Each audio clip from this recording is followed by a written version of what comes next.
really nice for joining us on this very hot and steamy Friday in Chicago.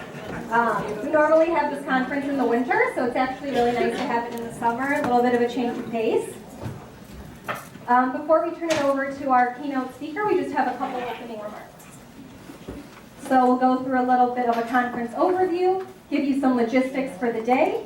I will give you a brief overview of the Master of Public Health program. I'm going to turn it over to my co-chair to talk about the Center for Community Health Equity, and then we're going to turn it over to our keynote. So if you can believe it, this is actually our 9th annual conference. So we actually have been doing this since 2008, and since then we've had nearly 2,000 participants. Is this anyone's first conference? All right, look at that. Awesome. We're so glad to have you. So this year, our conference is co-hosted by the DePaul Master of Public Health program and also the Center for Community Health Equity, which is an awesome research center that is co-sponsored both by DePaul and by Rush, as many of you probably know. And then this year, we have more than 300 participants who registered, and we have over 40 presentations. They include standard conference presentations like oral presentations and posters. We also have a very cool exhibit that's going up in the atrium right now, so please be sure to check that out. We also are going to be having some films taking place in this room. In terms of logistics, the conference staff and volunteers are here to help. Anyone you see with the yellow name tag, please let us know if you need anything.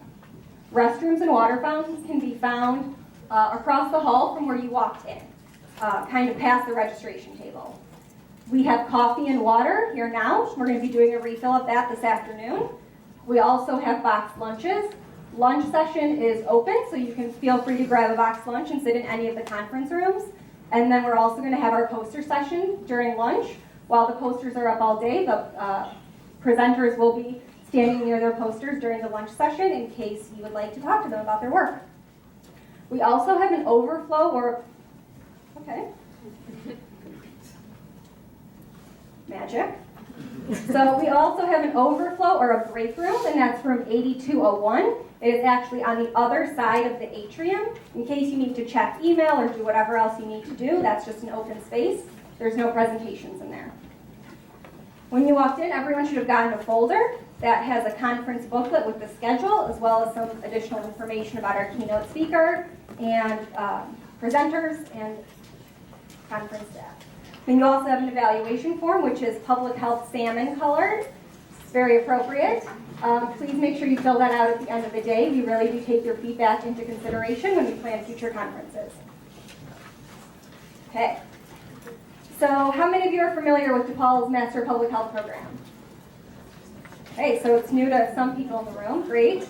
So we're still a relatively new program. We admitted our first cohort in 2008. For now, we have a single concentration, which is community health practice. However, the program has gone through quite a bit of growth. Right now, we have an off-site cohort at Leary Children's Hospital, and they're entering their 3rd and final year.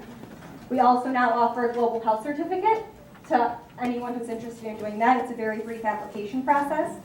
For the first time this year, we are also admitting BS MPH students. So these are really high-performing students from the College of Science and Health here at DePaul, and they are doing a 4+1. So they're going to be taking on a full load as they finish their senior year.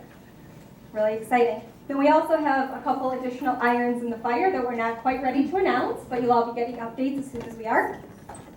Then one final thing that makes our program unique is that our students have a very interesting and unique practicum placement process. In the spring before their final year, students work with our Director of Community Partnerships to go through a matching process that is beneficial to both the community center or community site and the student to do a 9-month practicum that culminates with a capstone thesis and poster at the end of their final year. As a former student, that is one thing that really brought me to the program, and it was a really great experience. So I just want to say thank you very much to all of our community partners who participate in that and take on students every year. So now I'm going to turn it over to Dr. Fernando De Mayo, and he is the director of the Center for Community Health Equity.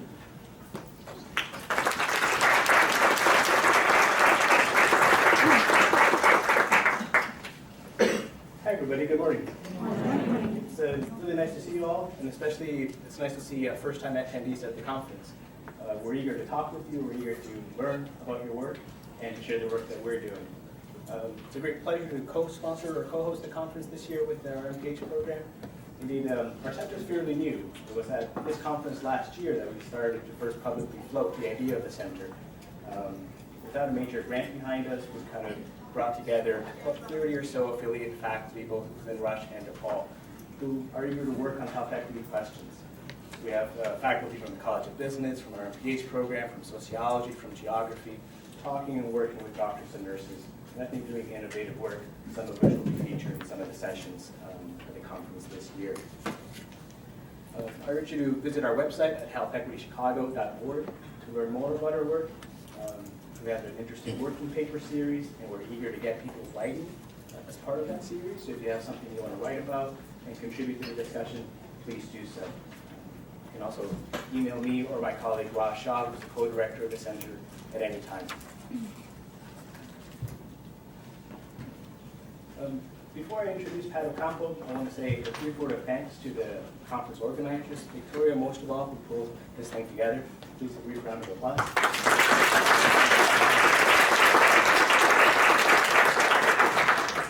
And also a great planning committee composed of John Mazzio, Jessica Dirks, Julia Lippert, Doug Bruce, Adenike Sosina, Lindsay Roden, and Brianna Leonard. So thanks everybody for helping to put this event together.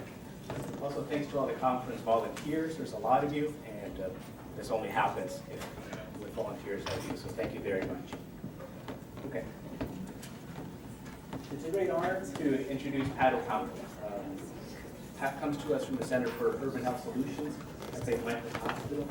Pat is a noted social epidemiologist who has worked in this area for over 25 years. She's currently a professor of epidemiology at the Atlanta School of Public Health Sciences at the University of Toronto, and holds the chair of intersectoral solutions for urban health problems.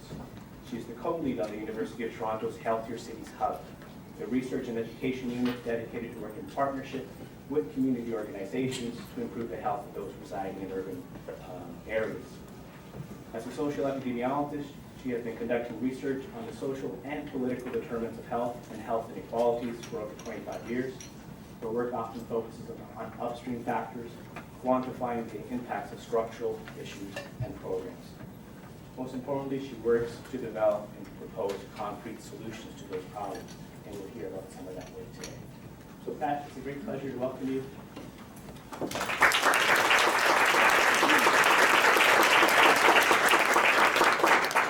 Good morning. Okay, so let me see if I can deal with this technology here. Maybe while I'm doing that, I see a few seats sprinkled here and there. Maybe if you have a seat next to you that's empty, you can raise your hand, and some of the folks who are sitting in the back, standing in the back, and grab a seat. So I want to, can you hear me? So I want to talk about a topic that I think everyone has been hearing about, and that is sort of the growing urban divide, growing inequalities, and how research can actually be part of the solution. So can you hear me okay? No. No? All right. Let's see how we're going to do this. Maybe I need to hold the microphone. How's that? Okay, good. All right. So what I'd like to do in about the next 30 minutes or so is really talk about three issues. One is how health and social inequalities are actually pervasive, growing, and we need to do something about reversing them or eliminating them right away. And that public health research in particular, I think, has an important role to play in coming up with solutions to these growing inequalities. But that the current state of public health research really needs to be broadened if it's really going to inform effective solutions to address inequalities. Don't worry, it's not necessarily just a researchy talk. I want to begin by talking about a landmark report that came out in 2008 by WHO and the Commission on the Social Determinants of Health called Closing the Gap in a Generation.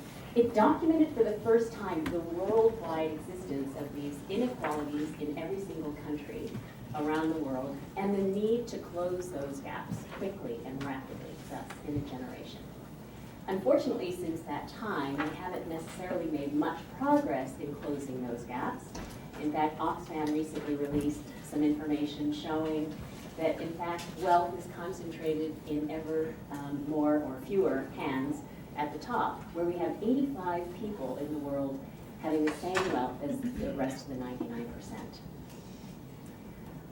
These inequalities are documented everywhere in all urban environments, in my city in Toronto, and certainly in Chicago, and everyone's talking about them, not just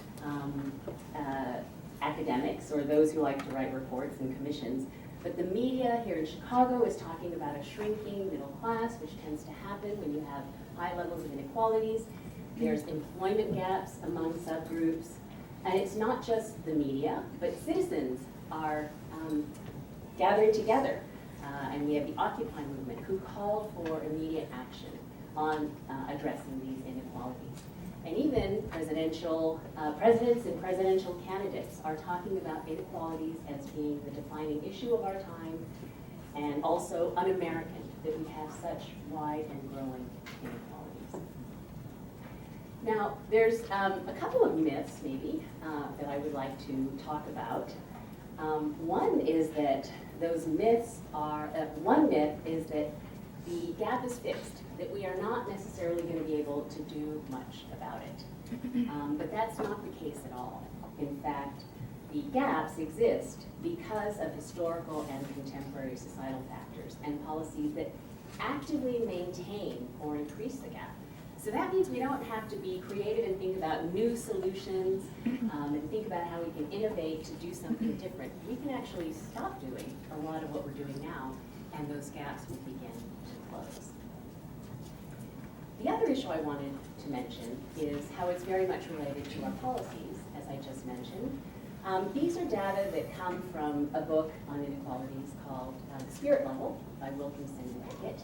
And they document how inequalities have been growing, in particular since the 1970s. So if we set baseline at 1970, so that's one, in 1970, for Britain and the US, we can see that inequalities have definitely been growing.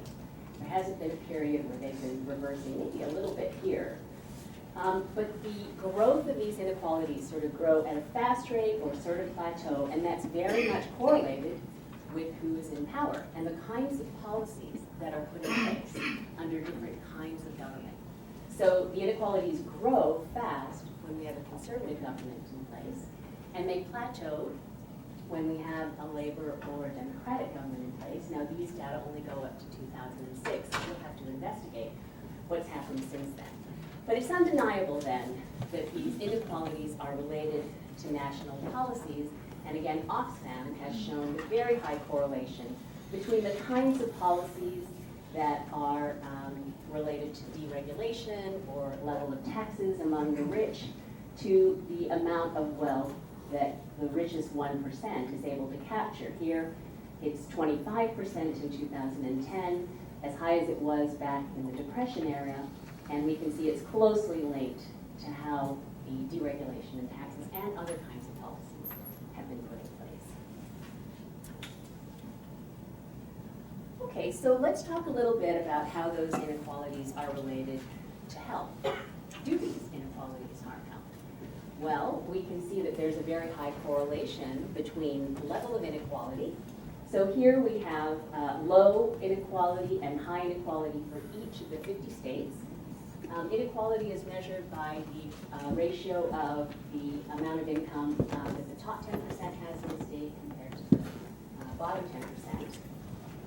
And we can see that when we look at its relationship to an index of a number of health and social conditions, whether it's homicide, obesity, teen pregnancy, infant mortality, etc., that the correlation is pretty high. High levels of inequality, and then worse rating or ranking or score on that index. Low levels of inequality, and you have a better score. And some people wonder, well, is it really inequality or is it poverty or income? So we have some data to answer that question. It comes from 282 metropolitan areas in the US. and we're looking in this slide at all-cause mortality. So the higher the bar, the higher the level of all-cause mortality. And we're looking at two dimensions, so it's rare that you get to look at two dimensions simultaneously. That is income, so this is the average income of a city.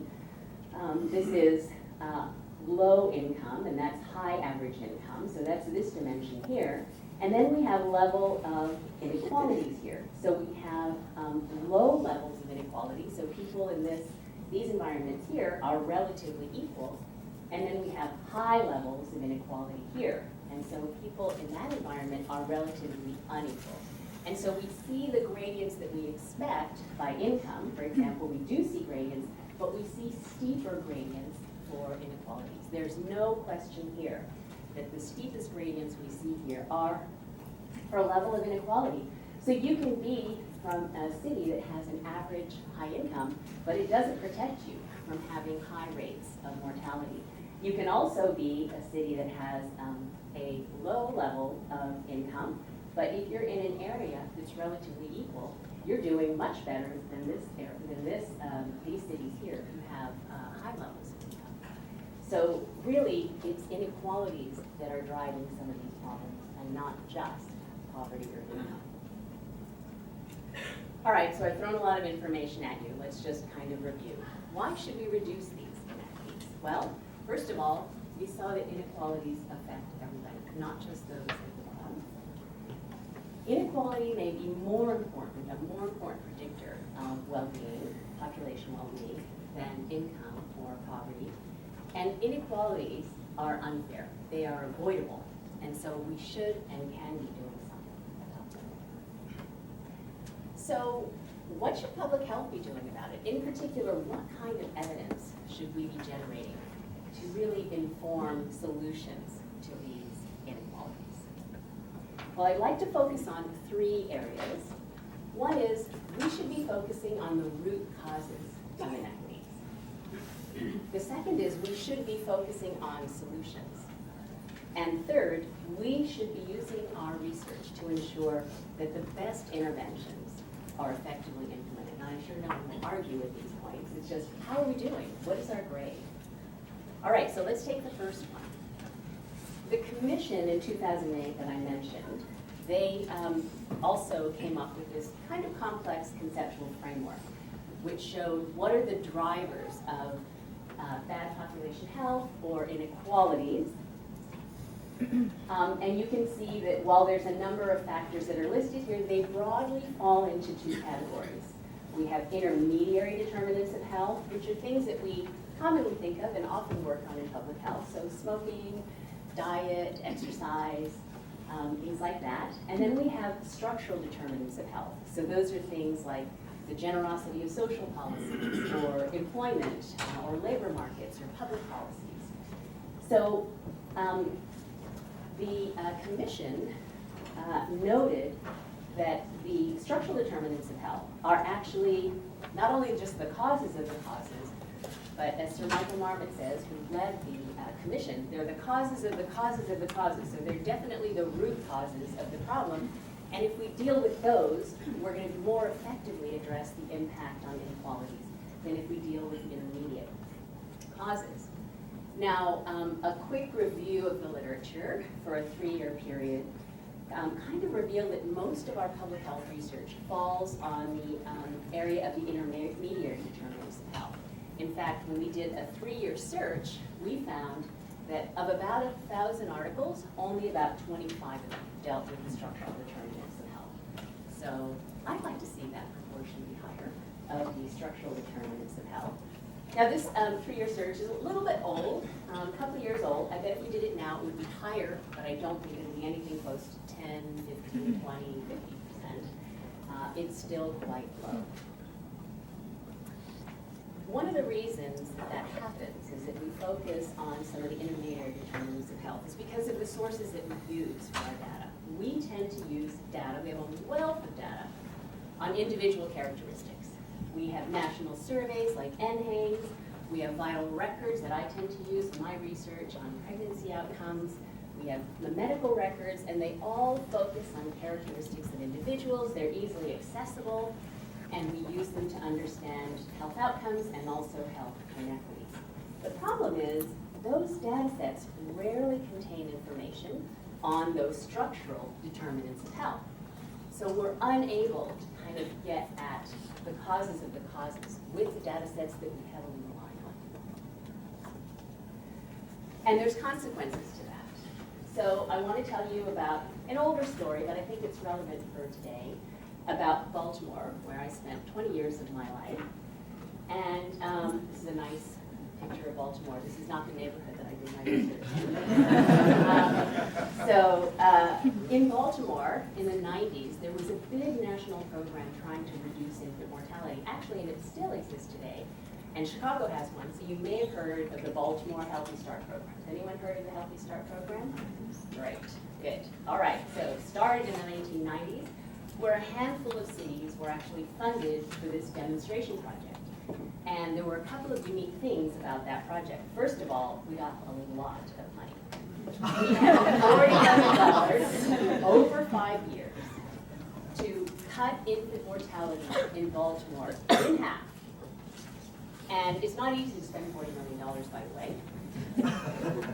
And not only that, it wasn't for the whole city. So there were strict requirements that you had to only go into neighborhoods that had very high rates of infant mortality. So we're spending $40 million on a small part of Baltimore to reduce IMR's infant mortality, the infant mortality rate, by half.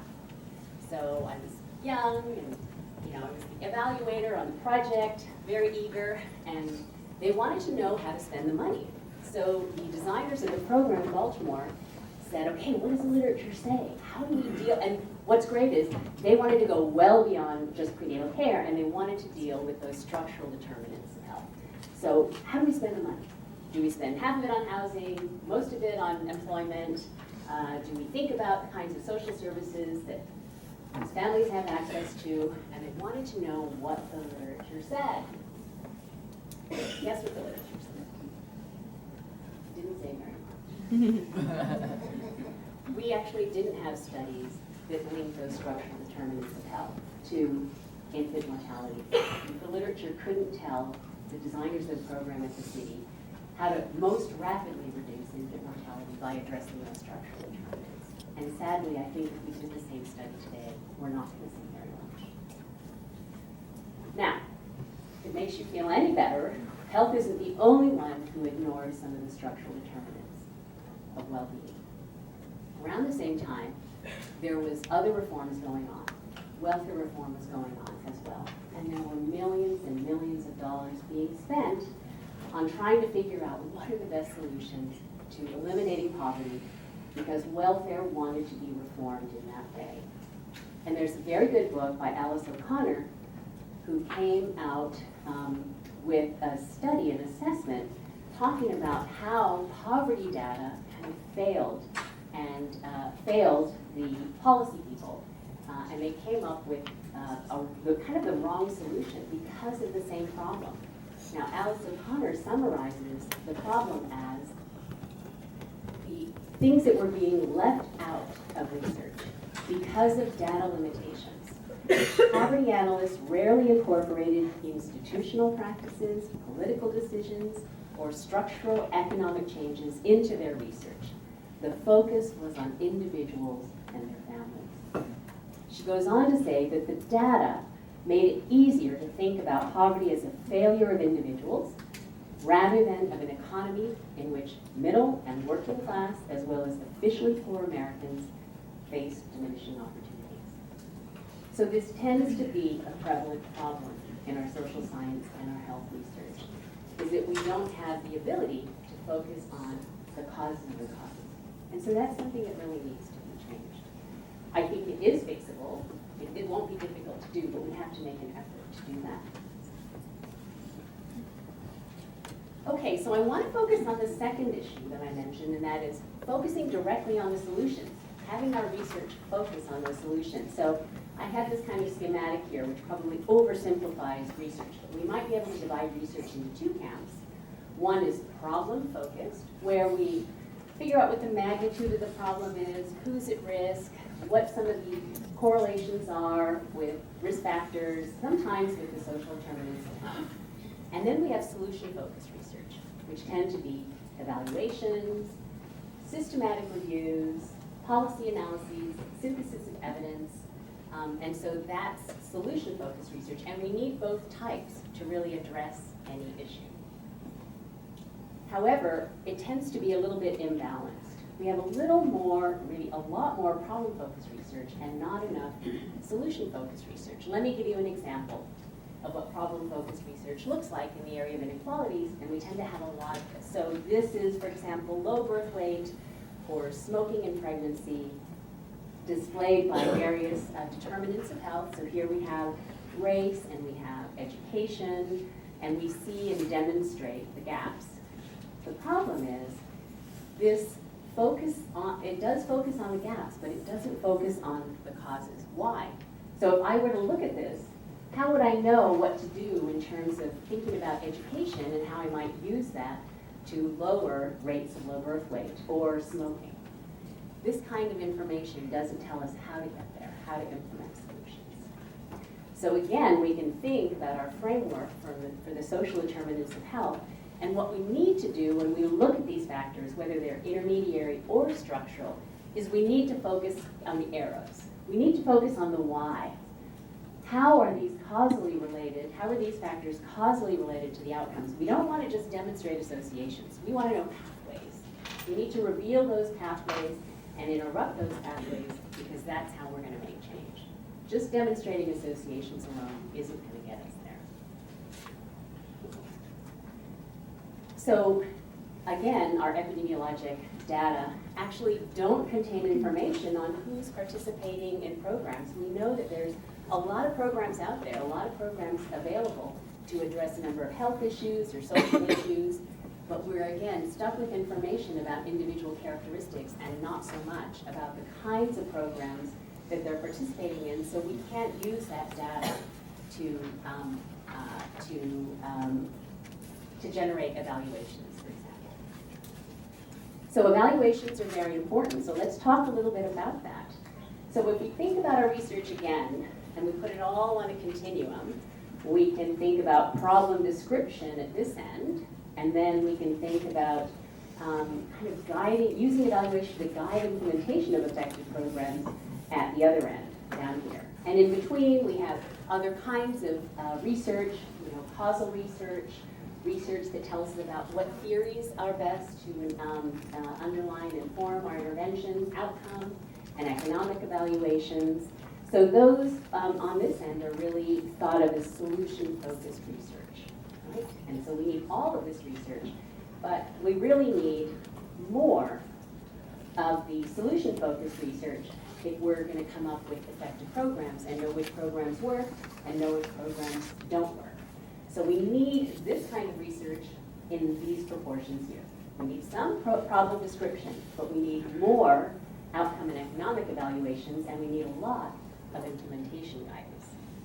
But that's not really what we have.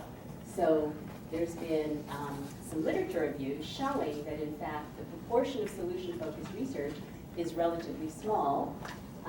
About a decade ago, or a little more, there was a review done showing that in the area of inequalities research, less than 1% of the research focused on inequalities. And even if that's improved a lot by today, it's still probably under 10%.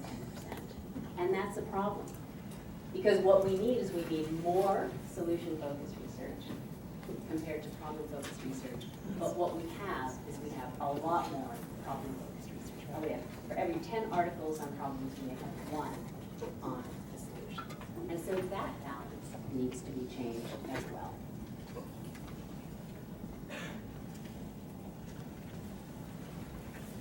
Okay, so the good news is there's been some writing about how we need to change the focus of our research away from problems, more towards solutions. A colleague and I in 2011 wrote this book, trying to challenge our respective disciplines, social epidemiology, to rethink their strategies and to rethink the way in which they do research, to really become a science of change, using evaluations and studying solutions. And also recently, in 2013, There's been calls within epidemiology to be more consequential, and the argument there is similar to the one that we made in 2011, which is to focus more on the solutions. And actually, just this year, the American Journal of Public Health has an official section on evaluation. So we are making progress, but we also need, as researchers, we need to be doing more of the solution-focused research, and that has all kinds of implications for training and other areas. The last thing I want to do is I want to share with you an example of what it might look like. All right, so if we did more solution-focused research, what would that mean? How would we study a problem, and how would we do it across that whole spectrum? So I want to focus on the issue of homelessness. Homelessness is a big issue in many cities. In Toronto, where we did part of this study, homelessness has been a long-standing problem. Now the traditional, or the outdated, maybe I can say at this point, although it's still used, way of addressing homelessness is to have individuals who are living with homelessness go through this process of being placed in shelters and then eventually placed in transitional housing when that becomes available. And then if they've kind of cleaned up their act and they're ready to live independently, then they can get permanent housing. Well, you can imagine that takes years, and sometimes it never happens. So that's not a very effective way of dealing with homelessness. So the newer model, which emerged in the 90s, I think it was, is called a model Housing First. Housing First means you take individuals who are homeless and you house them. It doesn't seem like rocket science, but there are some challenges with implementing this kind of a program effectively so that it works. In Canada, in the mid-2000s, there was an effort to generate a very large demonstration project on Housing First to see how it works in a Canadian setting. Housing First emerged here in the States, and it's been tested in many environments, but in Canada it had not been tested yet. And so there was an interest in doing so. So there was 5 sites that were selected, and we did several things. It was called the At-Home Shave Swap Project. There was a rigorous research design. It was a randomized trial. It's the largest randomized trial on Housing First in the world. We did a thorough process of evaluation, from process evaluation to implementation evaluation, developmental evaluation. It's a complex issue. The individuals that we were housing had severe mental illness as well. So the individuals got housed in an apartment immediately upon enrollment, but they also had access to various kinds of supports. Mental health treatment, social supports, they would get on Ontario disability, so they would get access to a lot of services if they wanted to. Choice and client choice is at the center of this model, and it's very critical. They even got to choose where in the city they wanted to live and what kind of furniture they wanted, etc. So we did all kinds of evaluations, but we didn't stop there, and I'll talk more about that. So this study was meant to follow individuals who were homeless with severe mental illness, randomize them into treatment, and when they got treatment, they got immediate housing, and we were going to follow them for 24 months, but we did kind of a mid-course look at the data. And we demonstrated that even at the 1-year point, there were many, many benefits that occurred to the participants who were enrolled in the treatment arm. So per 1,000 participants, for example, there were 7,400 fewer nights in institutions, 42,000 fewer nights in shelters. You can read this. So these are pretty impressive results after 12 months. We also looked at those who came into the program using a lot of services. So many of these individuals would use a lot of health services, or they might use a lot of justice services. And we found that those who came in and used a lot of services at baseline, in the first 12 months, there was significant savings. So the people who were in TAU, that's treatment as usual, the comparison group, in a year's time, they cost the system $99,000. The Housing First, the people in treatment, cost $55,000. And if we add the cost of the program, so the cost of the program, including their rent, their furniture, and all of the services that we provided them as part of the program, was about $20,000 per participant. There's still savings for those individuals who were high users of services. And so the results were so impressive that two things happened. One is immediately the federal government adopted Housing First as an approach that they would use for homelessness going forward for the next 5 years. And also the Ontario government, where our site was so impressed by the results that they also permanently funded the housing and the supports for the individuals who were enrolled in the program so that they wouldn't lose housing at the end. So this, for a researcher, is a big deal to have your research have such an impact immediately. But again, as I mentioned, we didn't stop there. So I think that we demonstrated that it's cost effective and that it's definitely a good program to implement, that we demonstrated impact on housing and all of those other things. But we used the rich data that we generated in evaluations, process and implementation and developmental evaluation, to create a toolkit. So I'm sorry that I don't have time to show you this amazing toolkit, but the toolkit is actually for communities that want to start Housing First in Canada. And because the federal government is actually going to be funding Housing First going forward, there's a lot of communities who want to start that. And this is a very complicated intervention, as I mentioned. You have to get different service providers together and on the same page around the client. You have housing providers, you have mental health providers, you have other kinds of service providers. They often speak a different language, but they come together around the client. So there's a lot of planning that's involved, and at every step of the way there's challenges. And so here, the website and all of the manuals and the videos that are associated with it tell you right up front, what are the challenges that you might encounter? How can you prevent those? How can you deal with those?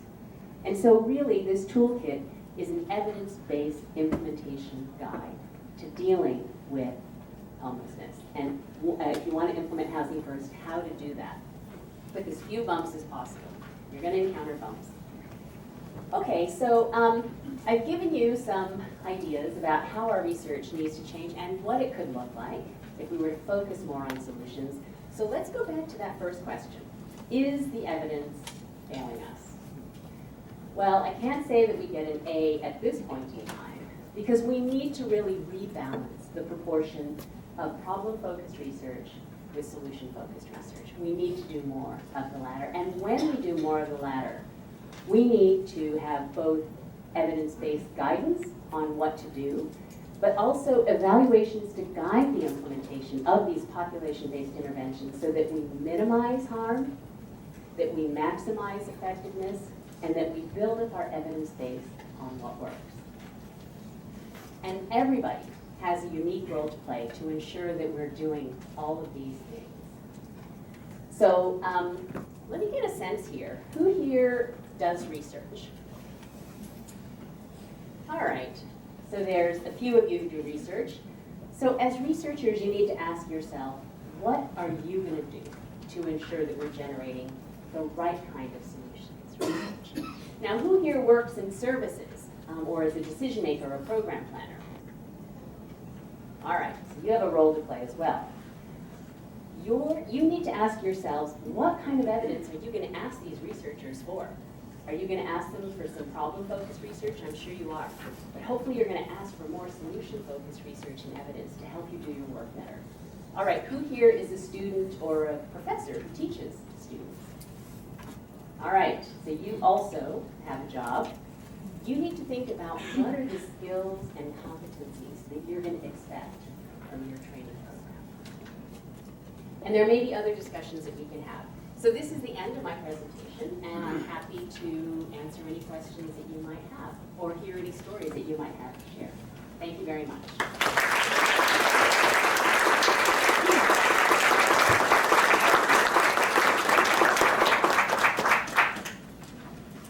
Oh, yes. I have a question. Great talk. Thank you for coming. It was really nice to hear your presentation. And I was doing my MPH at UBC when Chase Law was happening in Vancouver, so had some friends that were involved there, so it was kind of fun to hear about that again. I've been in Chicago for 3 years, and one of the questions that I have struggled with since being here is how and this is relative to my experience in Canada. In Canada, the funding model of health seems to close the gap a little bit more easily. So if health services are paid for by the government, it's a little bit easier to make the case for addressing some of these root causes of health from the same purse, because the savings are then realized by the same group. So in the American context, where a lot of our upstream interventions are funded by grants, not necessarily by the people who will see the savings, do you have any suggestions or thoughts about how that works in an American context?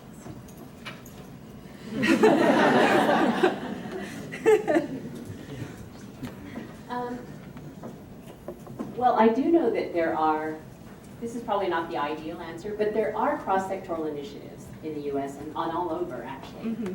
And so I think when sectors get together and they do cross-sectoral initiatives, I believe that they know the benefits sort of go across the sectors. And I think emphasizing the win-win. So we're also doing research on intersectoral solutions. Mm-hmm.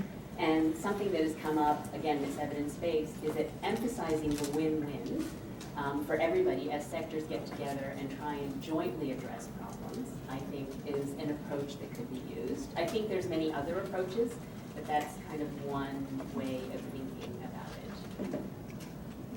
Yes? And I think my question piggybacks on Emily's point, because I think in the US we're simply living in a very funding challenging time. So, you know, how with solution-based research, right, actually implementing it, getting the funding to implement it. Our cities, we know cities don't have money, you know, they're dependent on private partnerships. So this idea, okay, public-private partnerships. So that's a challenge. I think that if people understood that, let's see, where's my slide?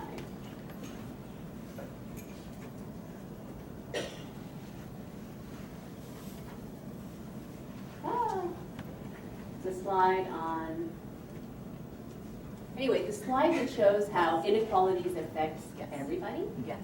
It's been my experience that everybody, including the business community, cares about having a wonderful city, no matter where you live. And when people start to understand that inequalities don't just affect those who are homeless on the street, but affect everybody, I think people start to come together and care. So I think that's kind of a message maybe that has to be shared with everyone. That inequalities do affect everybody, and that we do have solutions that can be implemented that won't cost a lot of money and maybe might save money, that could be considered as part of the solution. But I also don't want to give you the impression that, you know, in Canada, homelessness was identified as a problem, and so all this money was thrown at homelessness. Before at Home Chez Soi, there was not a lot of policy interest or uptake in the issue of homelessness. This was something that, in a way, was a one-off. It was the Mental Health Commission of Canada that funded it. And they put one-time money on this demonstration project. We were just fortunate that it ended up the way that it did, both with the findings and then the kind of window of opportunity to have this acted upon in terms of policy. But so some of the things you didn't see that we do, and we do well in the center that I am at now and formally directed, is we work together with policymakers to make sure that they're aware of what we're doing every step of the way. So it's not like at the end of the study we released the JAMA article and the JAMA article influenced it. Believe me, the policy happened well before the JAMA article came out. But in part it was because every step of the way we kept them informed about what was happening. And so what has to happen, I think, is more of a dialogue early on in the process, even when you're defining the problem and how you want to study it, with, again, an intersectoral take. Thank you. Hey, Dr. Ocampo. My name is Jessie. I'm a Master's of Nursing student at Rush University. My question for you is, do you think one of the sources of bias or resistance towards solutions-based research is a concern that it may not be generalizable? And if so, do you have a counter to that? So you mean maybe an evaluation of program X might not have anything to do with the same program over in another city or another area for another population? Sure, the population's slightly different, the setting's slightly different. Yeah. I believe, and I've been working in evaluation for a long time, that you can design evaluations so that they tell you information not just about program X, but about other programs. If you do your evaluation right, you'll be able to not generalize to every situation, but you'll be able to characterize how the program worked in that setting for that population. And I think that information would be useful and transferable to other settings. I do think we need to get over this idea that the evaluation, first of all, is not research. There are people who think evaluation is not research, but that evaluations are just program and population specific. Yes? Thank you for a wonderful talk. I'm struck by the language that we use around these things. So we talk about social determinants, and maybe we're pretty good at naming them. People now should move to, okay, there are these structural determinants, the causative causes, but we don't name them. And we don't name them in a way that they can be easy. And then if we don't name them, we can't measure them. So racism, for example, or perceived racism, a whole literature on that, is a way to sort of address a structural piece versus a social determinant, self-reported race, and these things. So I want to, since this is inherently political, can you speak a little bit about what you think the role of, I would call it, political epidemiology? How much time do you have? Because it would seem to me as that obviously the goal here is to fix it. But you know, some of these ideas, yes, we have to measure the impact, but the idea that people who are homeless need homes, or that people without health insurance need health insurance, you know, these are actually as much political decisions as measurable epidemiologic decisions. So talk about your thoughts on the role of sort of the politics of politicizing epidemiology in a sense to push political structures to act. I guess the good news is I think we are slowly becoming open to discussing issues of politics. I think it's well overdue because even from some of the slides that I showed you, it is politics and policies and the alignment of the 1% with those at the top, which are at the root of many of the problems that we're dealing with. And we do have to talk about those things. I think, though, that public health has a tendency, maybe like other sciences as well, to go for some of the technical solutions, right? Let's just expand this program, or let's get to this population because they've been underserved. And that's sort of an easy technical discussion about what we might change, less so a political discussion. But I think they both deserve to be discussed and talked about. And because if we don't deal, and we haven't been dealing effectively with the political determinants of health, so we're in this position now where we might be addressing issues which aren't really going to help us solve the problems effectively or quickly. I don't know, others may also want to share some of their experiences of trying to raise political issues in discussions of public health solutions, because I think it's really important that we start doing that. Other questions? Comments? Yes?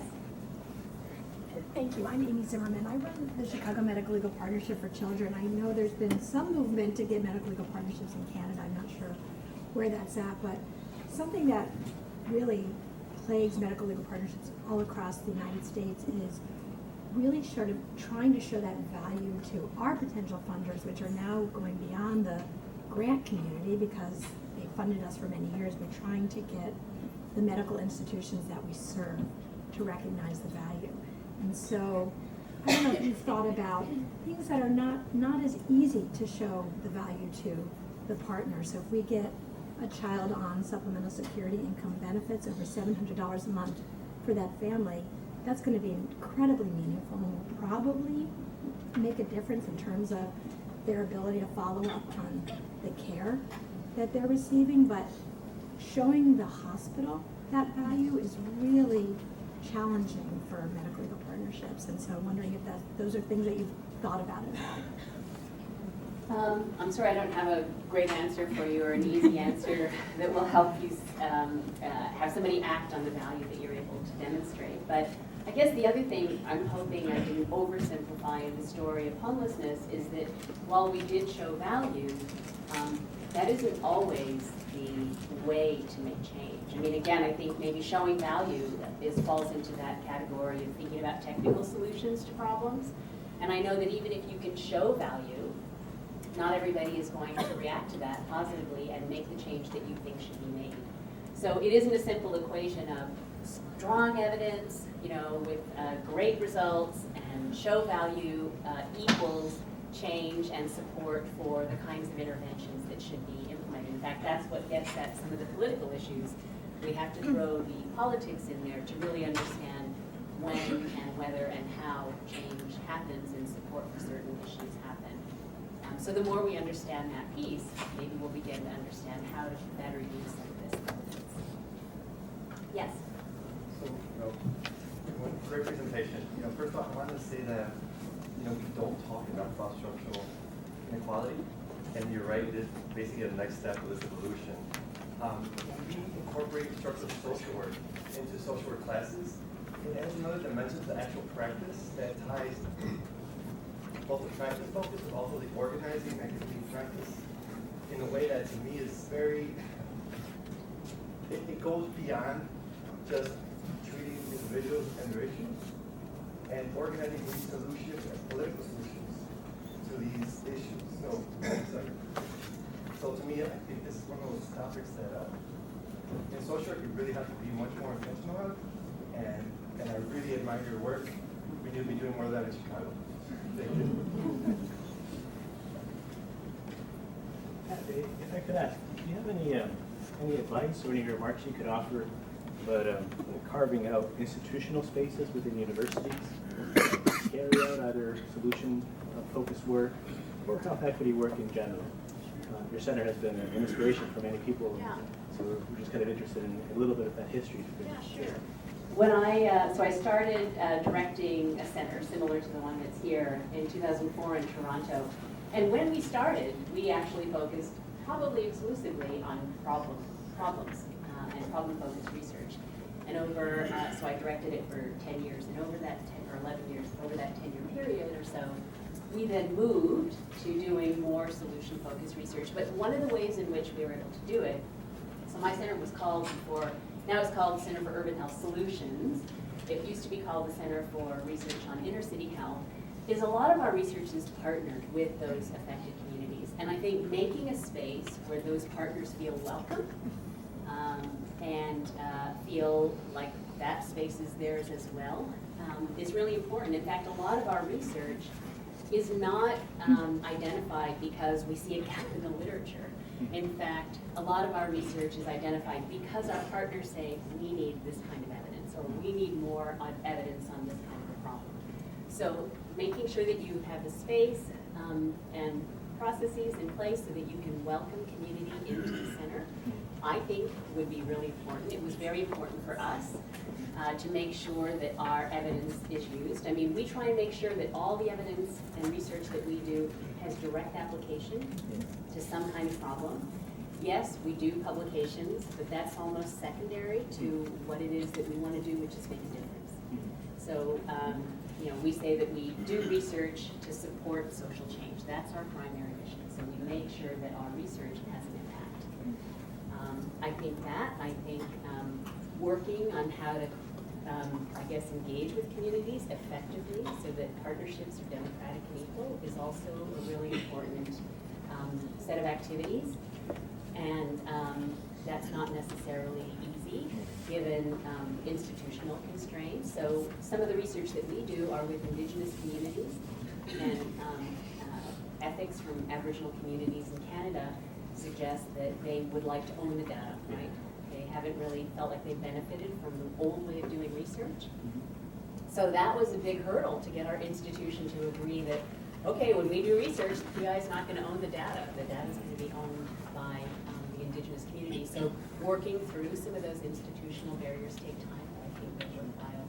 It really sends a signal to the people that you really want to work with that they're a priority, that their priorities are being seen and heard and met. You touched upon or highlighted how there's a lack of solution-based research, and that was basically due to a lack of data. Now I know, like you also talked about how we have a wealth of data for individual determinants, but that's good. We have finding surveillance systems that go and get that data, and it's reported to us. So how would do you have any thoughts about how to develop strong surveillance systems to get the data we need to do research? Yeah, I think some of the organizations that have been successful at doing some of this, they've linked different data systems together. Unfortunately, it's a real challenge in Canada because of some of the privacy issues that they're facing, so they don't let you link unless you have permission from the person that you can link all kinds of data, even if they're part of different systems. But I think in the US it's a little bit easier to link data. If you can link data from different systems and programs together, I think you have an opportunity to start looking at some of the structural determinants or program participation and do some evaluations of that. So I think data linkage would be one relatively easy thing to pursue that can help enhance the kind of data that we typically rely on in the larger research. Good, Pat. Thank you so much for. Well,